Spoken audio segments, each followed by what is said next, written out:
Hi everyone, it's me again. I have two exciting pieces of news. First of all, better camera, as you can now see. So you can actually see my face and you can hear my voice without all the squeaking in the background, hopefully. The second piece of news is my significant other taught me about Windows Movie Maker. So now you don't have to spend 5 minutes listening to me say all the time. So let's just get right into it. This video is about safe and effective waist training. I will be giving you some tips and tricks that I've learned from trial and error, and also I'm going to be doing a small review on a book that I've acquired in my corset training. So do I corset 24/7? No, I do not.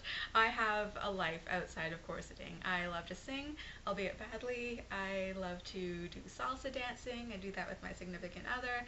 I do a lot of different things that I don't feel comfortable doing in my corset. So I probably wear my corset maybe a minimum of 2 hours a day, up to a maximum of maybe 10 or 12 hours a day, depending on what I'm doing. And I don't feel the need to wear my corset 24/7. Those of you who are actually going to be corseting down to like 16 or 18 inches, something crazy like that, you would probably have to, put in the extra hours. But my goal is probably around 20 or 21 inches, so I don't feel the need to do that.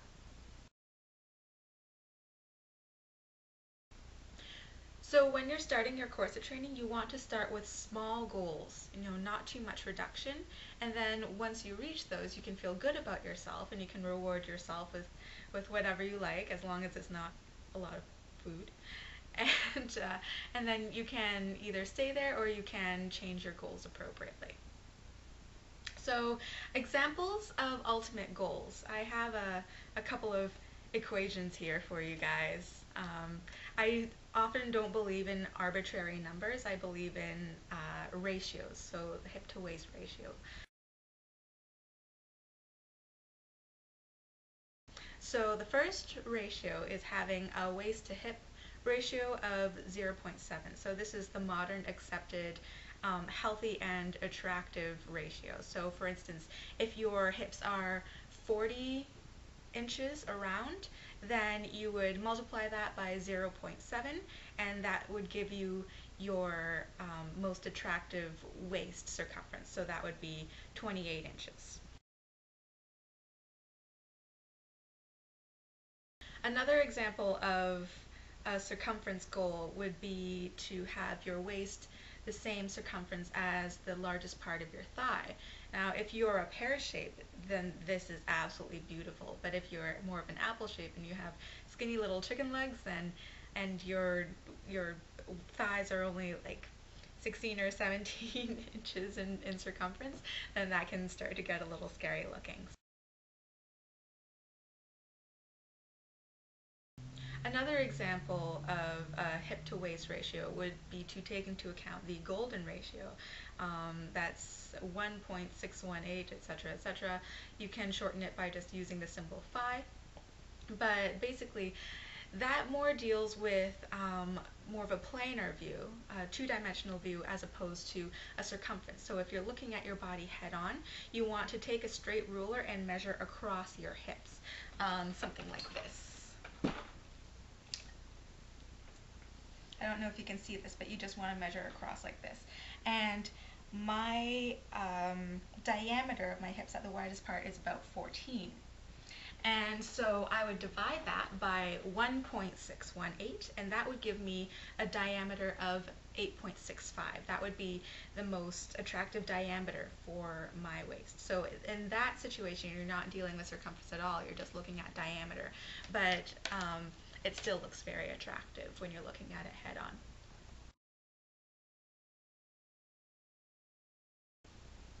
So now we're going to look at different styles of waist training. Some people, they waist train 24 hours a day, 7 days a week. This is a very drastic change.